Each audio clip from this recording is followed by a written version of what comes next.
So, hello guys, good morning. இன்னைக்கும் office lock. எனக்கு எப்படி இருக்கும்னு தெரியல டிராஃபிக்கு. பட் எனிவே, அன்னைக்கு ஆக்சுவலி என் ஃப்ரெண்டோட கிளம்பியிருக்கேன். மீனிங் அவரோட பைக்கில் வந்திருக்காரு, நான் என் பைக்கில் போயிட்டுருக்கேன். Just to keep the bikes running. இந்த வண்டி தான், இந்த R3 தான். ஆக்சுவலி நேற்று ஒரு ரைட்டப் பார்த்தேன் நான் TVHPயில். ஒரு பர்சன் வந்து எழுதியிருந்தார் தட் ஹெவிலி மாடட் R3-யை விட ஹெவிலி மாடட் RC-யை விட R3 was doing quick lap times for him in MMRT race track.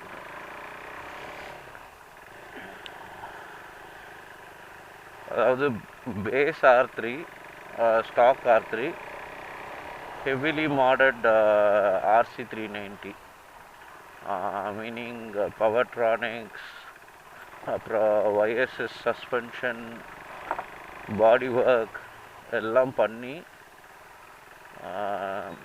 அது ரொம்ப டிஃபிகல்ட்டாக இருக்குது ஓட்டுறதுக்கு. It's very difficult to turn and அப்படி இப்படின்னு எனக்கு புரியல ஆக்சுவலி. ஸோ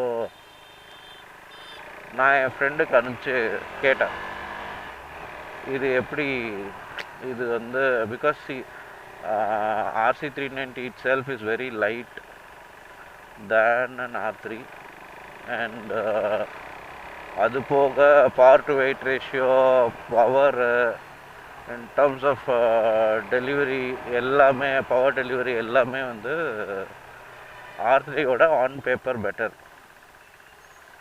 ஓகே, ஸோ அது RC ட்ராக் பைக் வேறு, நமக்கு தெரியும் நல்லாவே, ட்ராக் ஃபோக்கஸ்டு மிஷினு அப்படின்னு. பட் ஏன் இந்த மாதிரி எழுதியிருக்காங்க அப்படின்ட்டு ஒரு டவுட்டு. அப்போது நான் வந்து என்னோடய ஃப்ரெண்டுக்கிட்ட கேட்டேன். அவரும் படித்து பார்த்துட்டு சொன்னார், maybe the products that he bought were good, excellent products. YSS suspension, mods எல்லாமே. What the fucking douchebag.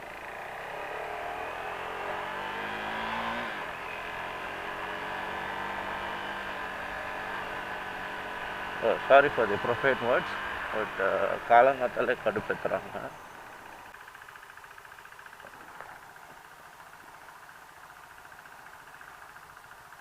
Start ஆகலையா?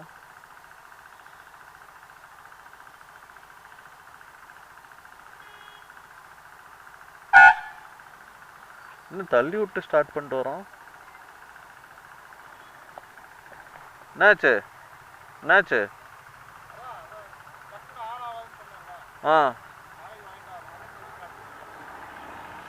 ஓகேல, போகலாம்ல.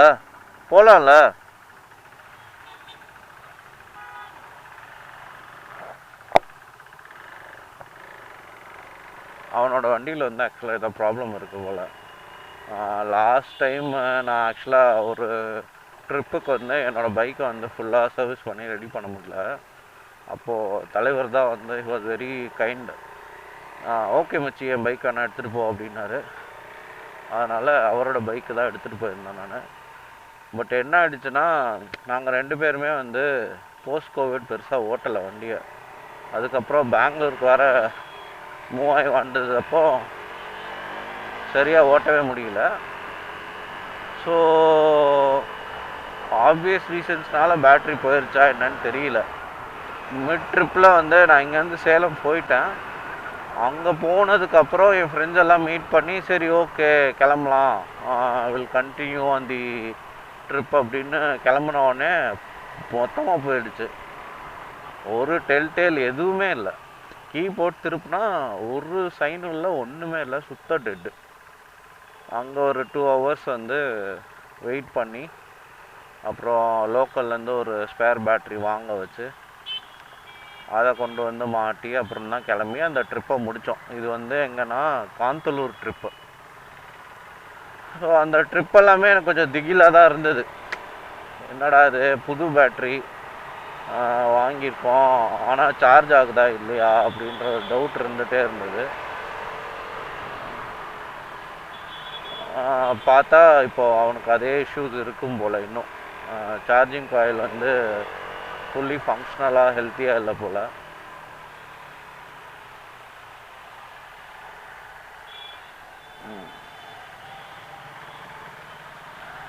இதே ப்ராப்ளம் தான் எனக்கும் இருந்தது. ஊட்டிக்கு போயிட்டு வந்தப்புறம் நானும் ஃப்ரெஷ் பேட்ரி போட்டு அதுக்கப்புறமும் வந்து கிருஷ்ணகிரி தாண்டுறப்போ ப்ராப்ளம் வந்தது. மீனிங் ரன்னிங்லே 100-110 போயிட்டுருக்கேன், திடீர்னு ஸ்பீடோ எரர் காட்டுது, ஜம்ப் ஆகுது, ஒன்றும் பெருசாக லைட்டெலாம் எரிய மாட்டேங்குது, அப்படி இஷ்யூஸ் இருந்தது. நான் ரொம்ப லிம்ப் மோடு மாதிரி ஓட்டிகிட்டு கஷ்டப்பட்டு எப்படியோ வந்து கொண்டு வந்து கிருஷ்ணகிரி கேடிஎம் சர்வீஸில் சேர்த்திட்டேன். அதுக்கப்புறம் எடுத்து பார்த்தா தான் தெரியுது, அந்த சார்ஜிங் காயிலில் வந்து ஒரு பர்டிகுலர் காயில் வந்து பேர்ன் அவுட் ஆகிருந்தது. ஸோ என்ன பண்ணுறது, நம்ம கேடிஎம் தம்பிக்கு வந்து ஒரு தேங்க்ஸை சொல்லிவிட்டு, இவ்வளோ தூரம் காப்பாற்றி கூட்டு வந்துட்டடா, அது வரைக்கும் சந்தோஷம், அதனால் அப்படி மாற்றிடுவோம் அப்படின்னு சொல்லி மாற்றியாச்சு. மாற்றிட்டதுக்கப்புறம் கொஞ்சம் பரவாயில்ல. பட் இது இந்த எலக்ட்ரிக்கல் இஷ்யூஸ்லாம் வந்து நீங்கள் ஒரு 5 years 6 years ஆன பைக்லேருந்து வந்து கொஞ்சம் கான்ஸ்டண்ட்டாக வாட்ச் பண்ணிகிட்டு இருக்கிறது பெட்டரு. எங்களுதெல்லாம் வந்து இப்போ ஆல்மோஸ்ட் 10 years ஆச்சு. ஏப்ரல் வந்தால் 10 years ஆகிடும். Decade old bike. So ideally speaking எல்லா ஹார்னஸையும் கழட்டி ஃபுல்லாக சர்வீஸ் பண்ணி என்னென்ன கனெக்டர்ஸ் போயிருக்கு, என்னென்ன கிரவுண்டிங்ஸ் எல்லாம் ரஸ்ட்டாக இருக்குது, எல்லாம் செக் பண்ணணும். செக் பண்ணால் தான் வந்து ஒரு சேஃப் அண்ட் சவுண்ட் டூரிங்க்கு வந்து பெட்டர்.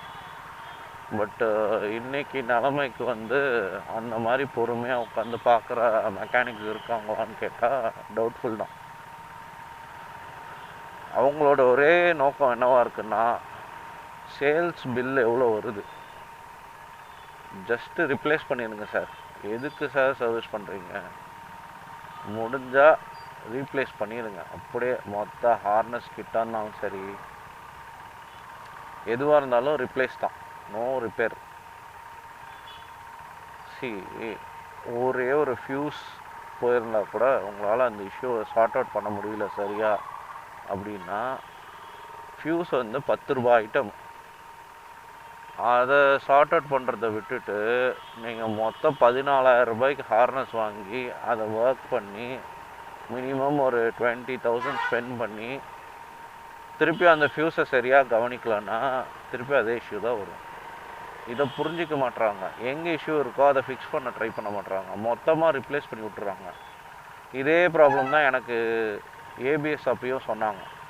ரொம்ப வருஷம் கழித்து எடுத்ததுக்கப்போ ஏபிஎஸ் ஒர்க் ஆகலை. மீனிங் இன்டர்மிட்டண்ட்டாக ஒர்க் ஆகுது. வண்டி ஸ்டார்ட் பண்ணோடனே ஒர்க் ஆகுது, அப்புறம் கட் ஆகிடும். இப்படியே தான் போயிட்டு இருந்தது. என்னடா அப்படின்னு போய் விசாரித்தா அவர் ஒரே வார்த்தையில், sir ABS pump failure sir, you have to replace it sir, 14,000 rupees. எதுக்கு 14,000 rupeesன்னு கேட்டால், இல்லை சார் ரிப்ளேஸ் தான் பண்ணணும், பெட்டர். அதான் இல்லைடா, அட்லீஸ்ட் டயக்னோஸ் பண்ணி சொல்லு, பம்ப்பு தான் ப்ராப்ளம்னு. எப்படி சொல்கிற பம்ப்பு தான் சார், இன்டர்மிட்டண்ட்டாக ஒர்க் ஆகுதுல்ல சார், கேடிஎம்மில் இப்படி தான் சார் ஆகும். யாரை நம்பி வந்து இந்த மாதிரி வந்து 14,000 rupees போட்டு பம்பை மாற்றுற சொல்லுங்கள். அப்போது எனக்கு அதில் வந்து பெருசாக நம்பிக்கை இல்லை. ஆனால் இதே மாதிரி இன்னொரு கேடிஎம் சர்வீஸ் சென்டரில் தான் ஒரு நல்ல மெக்கானிக்கு பார்த்துட்டு, எதுக்குன்னா பம்பு மாற்றுறீங்க, பம்பெல்லாம் எக்ஸ்பென்சிவ் ஆச்சு, அவ்வளோ சீக்கிரம் போகாது, அவ்வளோ ரொபஸ்ட்டாக பில் பண்ண பம்ப் எப்படி போகும் உடனே, அப்படிலாம் போகாது, நீங்கள் பம்போட மாற்ற தேவையில்ல, நான் செக் பண்ணுறேன்னா அவர் ஃபுல் ப்ராப்ளம் டயக்னோஸ் பண்ணி கடைசி பார்த்தா அந்த ரிங்கு, வீல் ஸ்பீடு சென்சாருக்கு வர்ற ரிங்கு ஒரு 200 ரூபா item.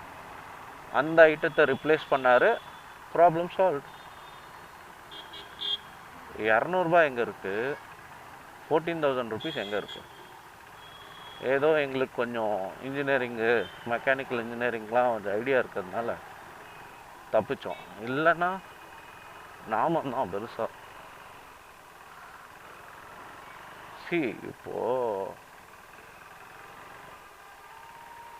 my humble request is to repair more, keep the stuff that is feasible, and then fix only what is required.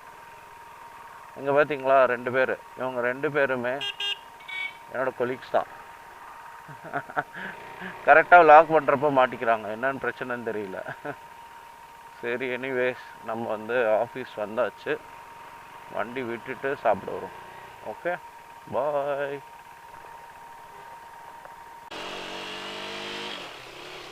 Hello again. கொஞ்சம் லேட்டாக கிளம்பியிருக்கோம். இன்னைக்கு டிராஃபிக் எப்படி இருக்கும்னு தெரியல. லட்சி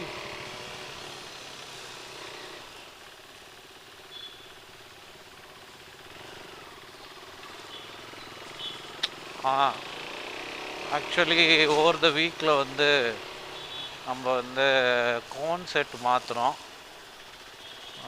கேடிஎம் சர்வீஸ் சென்டர்லேயே கொடுத்து, ஏன்னா இதுக்கு டேர்ன் இன் வந்து கொஞ்சம் ரொம்ப டைட்டாக இருக்குது அப்படின்னு லாஸ்ட் டைம் என் ஃப்ரெண்ட்ஸ் ஓட்டி பார்த்துட்டு சொன்னாங்க. எனக்கு வந்து அது பெருசாக டிஃப்ரென்ஸ் தெரியல, அதனால் அதை மாற்ற வேண்டியதாக இருந்தது.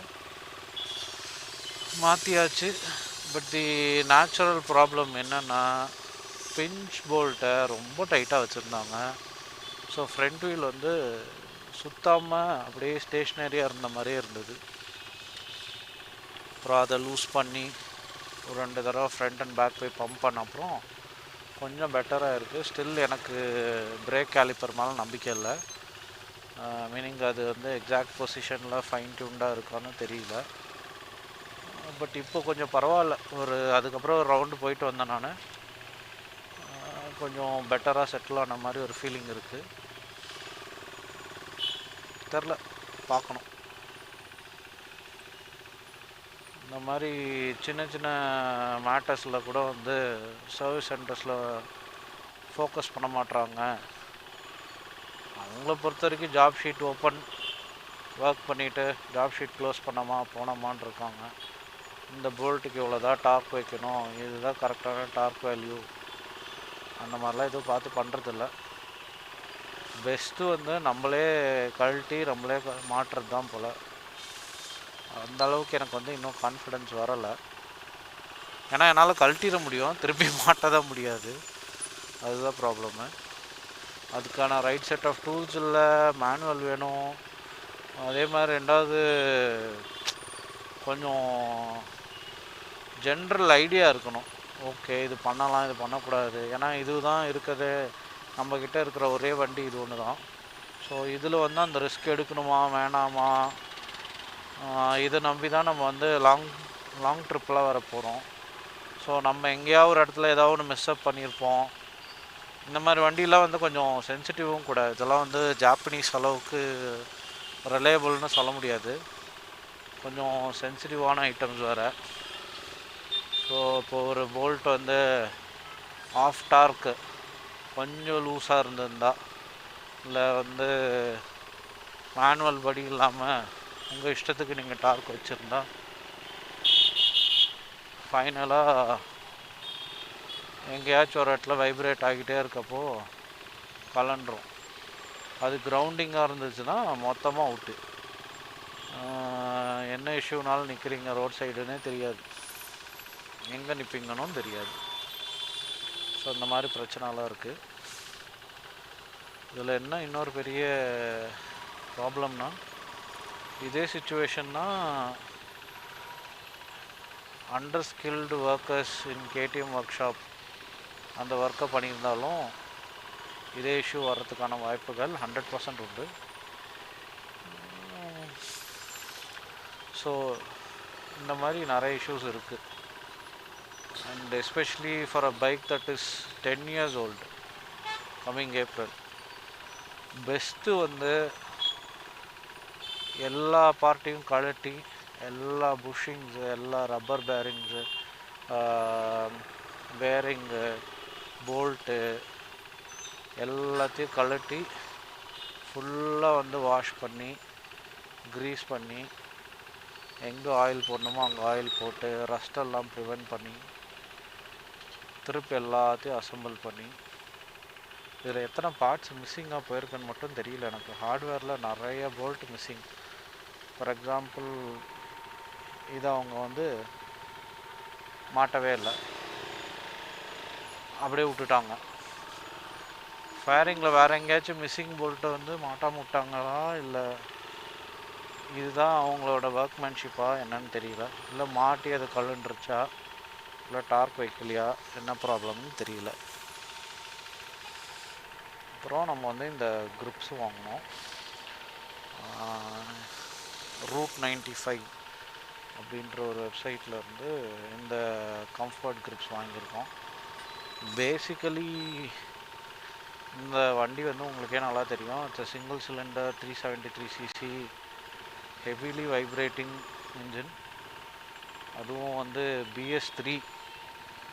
ஸோ BS4 BS6 மாதிரி எலக்ட்ரானிக் த்ராட்டிலும் கிடையாது. ஃபுல்லி மேனுவல் ரா ஃபோர்ஸ் அப்படி சொல்லி நிறைய பேர் இதை பற்றி பேசிகிட்டு இருக்காங்க ஆன்லைனில். பட் இதில் வர இன்னொரு பெரிய பிரச்சனை வந்து வைப்ரேஷன். கண்ணாபின்னான் வைப்ரேஷன் இருக்கும். இந்த இன்ஜின் அடித்து ஸ்மூத் பண்ண சில வண்டி நான் ஓட்டியிருக்கேன். அதில் மட்டும் கொஞ்சம் ஸ்மூத்தாக இருக்கும், பட் ஸ்டில் வைப்ரேஷன் இருந்துட்டு தான் இருக்கும். ஸோ இந்த வைப்ரேஷன்னால் என்ன ப்ராப்ளம்ஸ்லாம் வரும்னா, எல்லா பார்ட்டும் லூஸ் ஆகும், கழண்டு விழும், அந்த மாதிரி இருக்கும். ப்ளஸ் வந்து சம்டைம்ஸ் ரொம்ப அன்கம்ஃபர்டபுளாக இருக்கும் லாங் டியூரேஷன்ஸ்லலாம். நான் ரீசெண்டாக சிக்மங்களூர் ட்ரிப்பில் கொஞ்சம் ரியலைஸ் பண்ணேன், கொஞ்சம் இன்னும் ஸ்மூத்தாக நல்லா இருந்திருந்தால் இன்னும் கம்ஃபர்டபுளாக 120 க்ரூஸ் பண்ண முடியும் அப்படின்னு. ஆனால் ஆக்சுவலாக 120 தான் வந்தோம் நாங்கள், பட் கம்ஃபர்டபுளாக இல்லை. ஒரு வைப்ரேஷனோடையே க்ரூஸ் பண்ணிட்டு வந்துட்டு இருந்தோம். ஸோ இந்த தடவை அதை மிட்டிகேட் பண்ண முடியுதான்னு பார்க்குறதுக்காக புது bar and weights and comfort grips எல்லாம் போட்டிருக்கோம். அண்டு மோஸ்ட் ப்ராபப்ளி இது ஹெல்ப்ஃபுல்லாக இருந்ததுன்னா பெட்டர். பட் இந்த கிரிப்ஸ்லேயும் ஒரு ப்ராப்ளம் இருக்குது. இது வந்து நம்ம ரெகுலர் கிரிப்ஸ் மேலே போடணும். அப்படி போடுறப்ப இதோட டயா வந்து இன்க்ரீஸ் ஆகிடும். மீனிங் நீங்கள் எப்படி பிடிக்கிறீங்க கிரிப்புன்றது வந்து கொஞ்சம் வைடராக ஹோல்ட் பண்ணணும். அப்போ ஆப்வியஸாக வந்து டிஃப்ரென்ஸ் இன் ப்ரெஷர் இருக்கும் ஆமில். அதனால் வலிக்குது, இந்த இடம் இதெல்லாம் வலிக்குது. இன்றைக்கின்னு பார்த்து நம்ம பீக் டிராஃபிக்கில் மாட்டிக்கிட்டோம். இன்னவே இட்ஸ் குட். எக்ஸ்பெரிமெண்ட் பண்ணி இது எக்ஸ்பீரியன்ஸ் பண்ணி இதுக்கு பழகிட்டோன்னா லாங் போகிறப்ப தெரியாதுல்ல, அது மாதிரி. ஸோ இந்த 2 மேட்டர்ஸை கொஞ்சம் மாற்றிருக்கோம். இன்னும் சர்வீஸ் பண்ண வேண்டியது இருக்குது, சர்வீஸ் பெண்டிங்கு. சர்வீஸ் பண்ணிவிட்டு ட்ரிப்புக்கு போகலாமா இல்லை எப்படின்றத வந்து இன்னும் யோசிச்சுட்ருக்கோம்.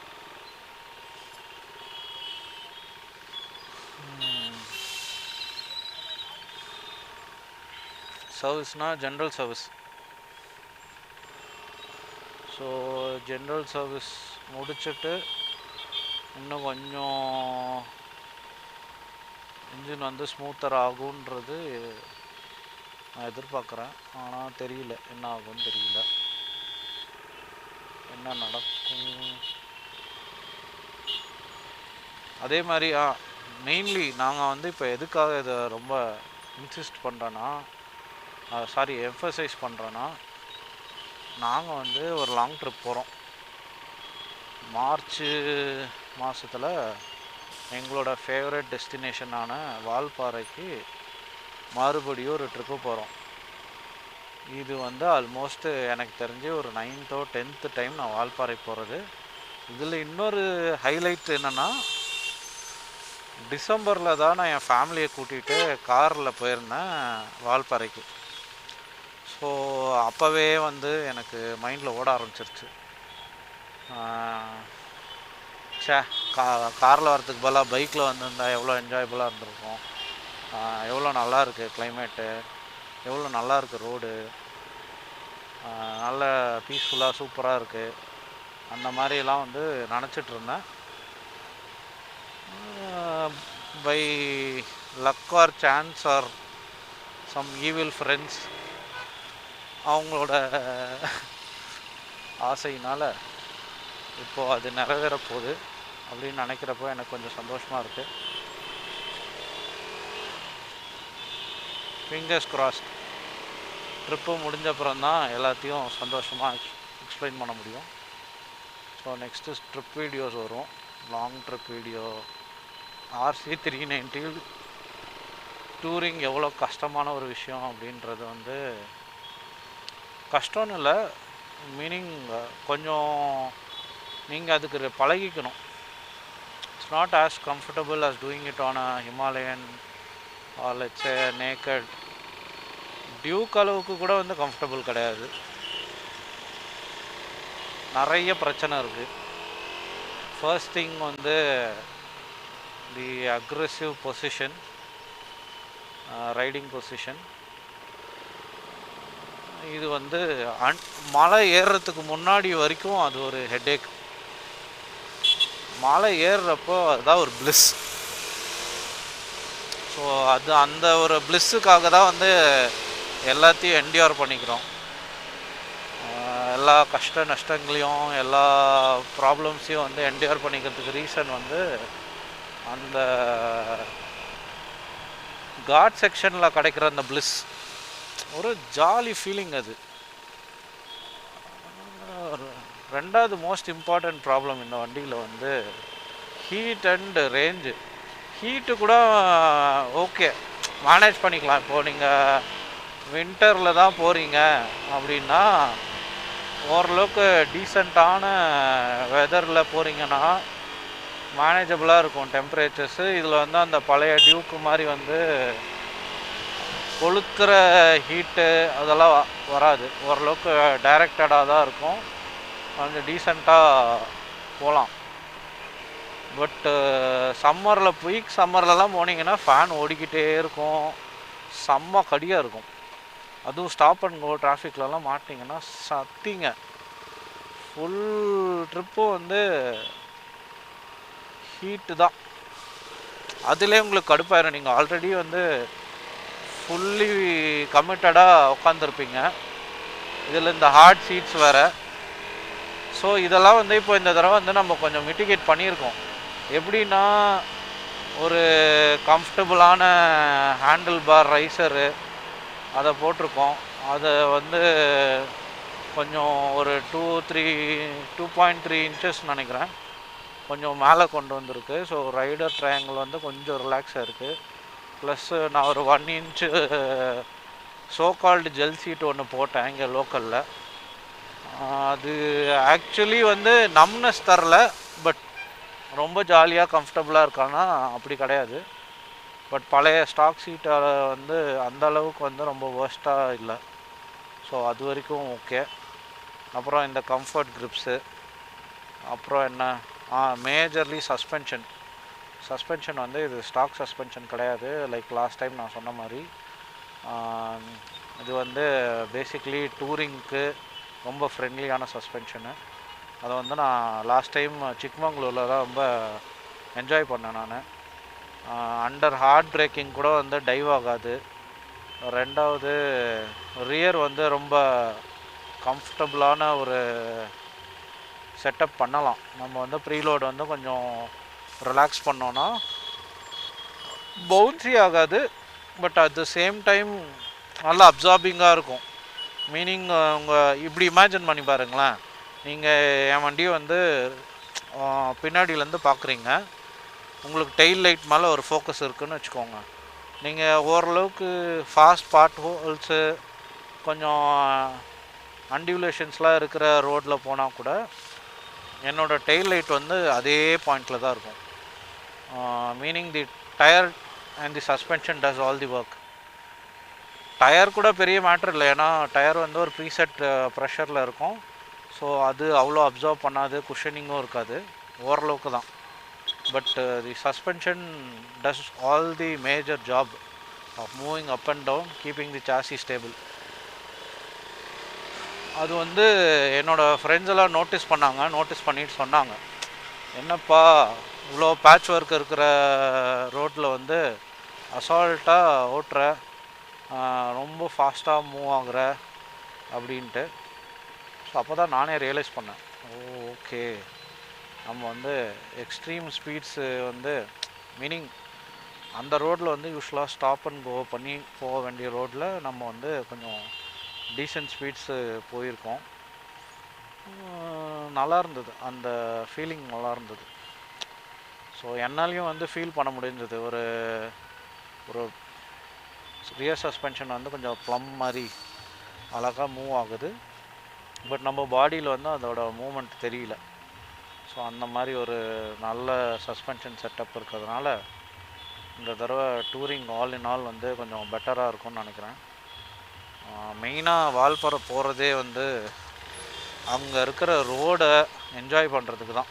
ரொம்ப நல்ல roads, technically very challenging and என்ன சொல்கிறது, கொஞ்சம் நல்ல டார்மாக்கு ப்ளஸ் நல்லா ஸ்கில்ஃபுல்லாகவும் ஓட்டுனா என்ஜாய் பண்ண முடியும். உங்களால் கம்ப்ளீட்டாக நல்லா என்ஜாய் பண்ணி ஓட்ட முடியாது. அந்த மாதிரி நீங்கள் ஒரு பர்சனாக இருந்தீங்கன்னா, ப்ளஸ் என்விரான்மெண்ட்டும் வந்து கொஞ்சம் ரொம்ப பச்சை பசேல்னு இருக்கும். மேஜராக வந்து எல்லா டீ கார்பரேஷன்ஸும் அங்கே வந்து டீ பிளான்டேஷன்ஸ் வச்சுருக்காங்க. அது வந்து ரொம்ப நல்லா மெயின்டைன் பண்ணிட்டும் வராங்க. ப்ளஸ் வந்து முன்னாடிலாம் வந்து ஒரு 5, 6, 7 இயர்ஸ்க்கு முன்னாடிலாம் வந்து அன்எக்ஸ்ப்ளோர்டாக இருந்தது. பிஃபோர் கொரோனாலாம் வந்து வால்பாறை வந்து நிறைய பேர் லிஸ்ட்டில் இருக்காது. ஓகே வால்பாறைன்னு ஒரு இடம் இருக்குது தெரியும், அதோடு சரி. பட் எல்லோரும் எக்ஸ்ப்ளோர் பண்ணியிருக்க மாட்டாங்க. பட்டு ஆஃப்டர் கொரோனா இந்த சோஷியல் மீடியா இன்ஃப்ளூயன்சஸ்னால் ரொம்ப பேர் அங்கே வராங்க. ஸோ அந்த ஏரியா வந்து இப்போ கொஞ்சம் க்ரோ ஆகிருக்கு. முன்னாடி வந்து டூரிசம் அந்த அளவுக்கு இல்லாததுனால ரொம்ப காமன் குவைட்டாக ரொம்ப பீஸ்ஃபுல்லாக இருக்கும். நீங்கள் சிட்டியில் வந்து அந்த பரபரப்பான லைஃப் இருந்துட்டு இங்கே வந்தீங்கன்னா ரொம்ப காமாக இருக்கும். பெருசாக எதுவும் கிடைக்காது, சாப்பாடு அது இதெல்லாம் வந்து ரொம்ப ஹோம்மேடு அந்த மாதிரி ஏதாவது ஒன்று அமைஞ்சால் தான் உண்டு. ஸோ அதை வந்து நல்லா நாங்கள் என்ஜாய் பண்ணியிருக்கோம். பட் இப்போ வந்து ரொம்ப கமர்ஷியலைஸ் ஆகிடுச்சு. ரொம்ப நிறைய பேர் விசிட் பண்ணுறாங்கன்ட்டு நிறைய ஹோம் ஸ்டேஸு, நிறைய ஹோட்டல்ஸு, அங்கேயும் வந்து இந்த fried rice biryani always available கலாச்சாரம் வந்துருச்சு. ஸோ ஓகே, அது அவங்க அந்த மக்களோட எக்கனாமிக் டெவலப்மெண்ட்டுக்கு நல்லது, அப்படி பார்த்தா நல்லது தான் அவங்களுக்கு. பட் நமக்கு வந்து ஒரு நல்ல இடம் போயிடுச்சு, இந்த மாதிரி ஒரு டூரிசம் பிளேஸாக ஆகிடுச்சு அப்படின்னு ஒரு ஃபீலிங் இருக்குது.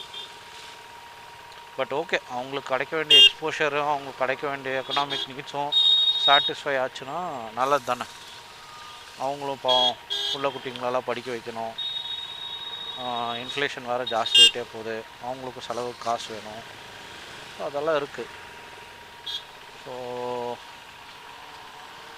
அங்கே தான் நாங்கள் பிளான் பண்ணியிருக்கோம். லாஸ்ட் டைம் ஆனால் நான் காரில் போகிறப்போ வந்து அங்கேருந்து அதிரப்பள்ளிக்கு வந்து ஒரு ரூட் இருக்குது. அந்த ரூட்டை என்னால் வந்து பண்ண முடியல, கொஞ்சம் ஃபேமிலியோடு போயிருந்ததுனால எல்லாத்தையும் வந்து ப்ராப்பராக டைம் பண்ண முடியல. ஸோ அதை வந்து இந்த தடவை கண்டிப்பாக அதை மிஸ் பண்ணாமல் பண்ணி ஆகணும் அப்படின்னு ஒரு மைண்ட் செட்டில் இருக்கோம். பார்ப்போம். ஆக்சுவலி ரொம்ப வருஷத்துக்கு முன்னாடி ஒரு தடவை வந்து அந்த ரூட்டை நாங்கள் பண்ணோம். ரொம்ப நல்ல ஒரு டென்ஸ் ஃபாரஸ்ட்குள்ளார ஒரு 80 கிலோமீட்டர்ஸ் இருக்கும். ரொம்ப நல்ல எக்ஸ்பீரியன்ஸ் இருக்கும். நீங்கள் வந்து ஃபாரஸ்ட்டோட நேச்சுரல் செட்டிங்ஸில் வந்து போகணும். அந்த டிரைவே வந்து ரொம்ப நல்லாயிருக்கும். அந்த மாதிரி ஒரு எக்ஸ்பீரியன்ஸ் வந்து சான்ஸே இல்லை, சூப்பராக இருக்கும். அது ஆஃப்டர் கேரளா ஃப்ளட்ஸ் வந்து அந்த ரோடு வந்து கொஞ்சம் டேமேஜ் ஆகிருந்தது போல். ஸோ நிறைய பேர் அந்த பக்கம் போக முடியல அப்படின்னு வந்து ரிப்போர்ட் பண்ணியிருந்தாங்க. இப்போ ரீசெண்டாக நிறைய பேர் அது ஓப்பன் பண்ணிட்டாங்க, ரோட்ஸ் எல்லாம் கொஞ்சம் ஓகேவாக தான் இருக்குது, போகலாம் அப்படின்னாங்க. ஸோ இந்த தடவை அதை ட்ரை பண்ணி பார்க்கலாம் அப்படின்னு இருக்கும். இந்த வண்டியை பார்த்துக்கோங்க. இந்த வண்டி வந்து வேறு யாருதும் இல்லை, என் ஃப்ரெண்டு தான். இவன் தான் அந்த பையன். ஆனால் இந்த வண்டி வந்து actually it's a product of our collaboration with Nissan. Meaning நான் தான் இதோட ஆர்கிடெக்சர் அண்ட் பிளானிங் இன்ஜினியரு. நல்ல வண்டி தான், நான் சரியாக விற்கல, என்ன பண்ணுறது, பாவம்.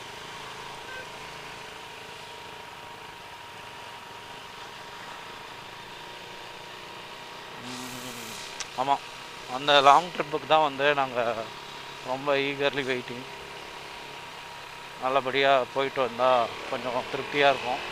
வர வர சம்மர்லலாம் ரொம்ப வெயில் அடிக்குது, ரொம்ப முடியல.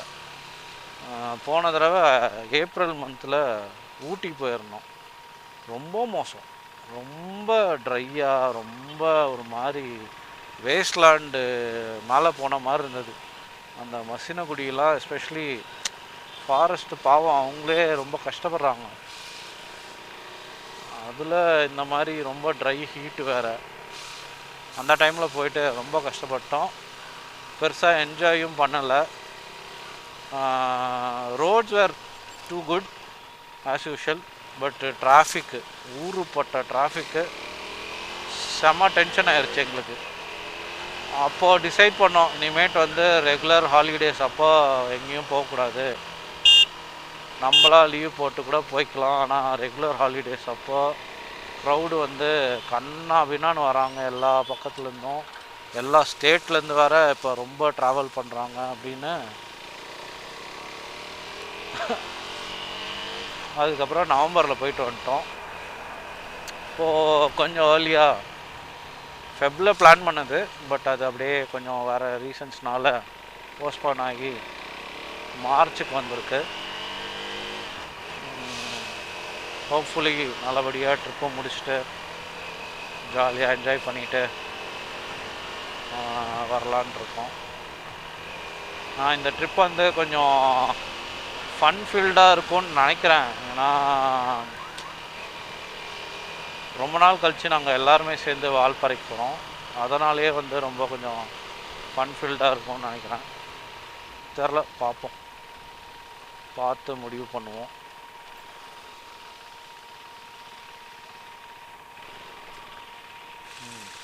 இது வந்து என்னோடய ஃபஸ்ட்டு லாங் ட்ரிப்பு விலாகும் கூட. ஸோ இந்த கம்ப்ளீட் லாங் ட்ரிப்பை வந்து நான் வீடியோ எடுத்து நல்லபடியாக எடிட் பண்ணி கொஞ்சம் இன்ட்ரெஸ்டிங்காக வச்சு, அட்லீஸ்ட் நானே பார்க்குற அளவுக்காச்சும் கொஞ்சம் உருப்படியாக இதாக பண்ணி அப்லோட் பண்ணணுன்னு ஆசைப்பட்றேன். Let's see.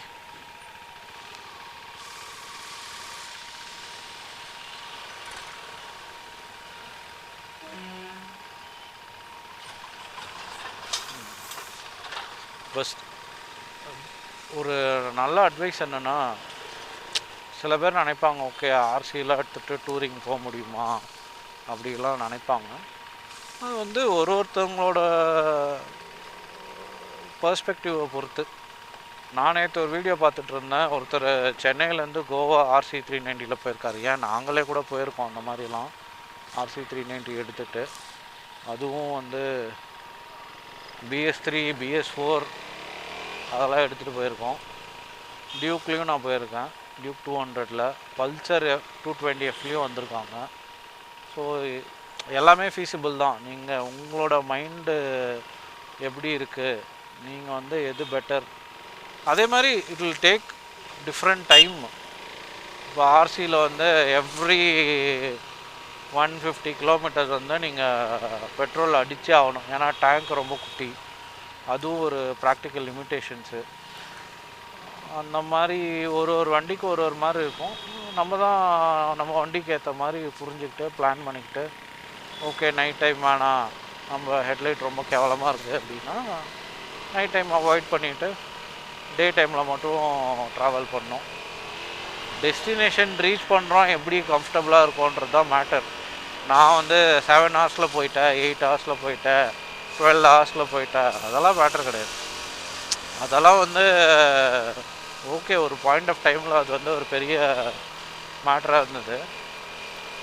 ஃபாஸ்ட்டாக போகிறாங்க, கன்சிஸ்டண்ட்டாக பேஸ் மெயின்டைன் பண்ணுறாங்க, அதெல்லாம் இருந்தது.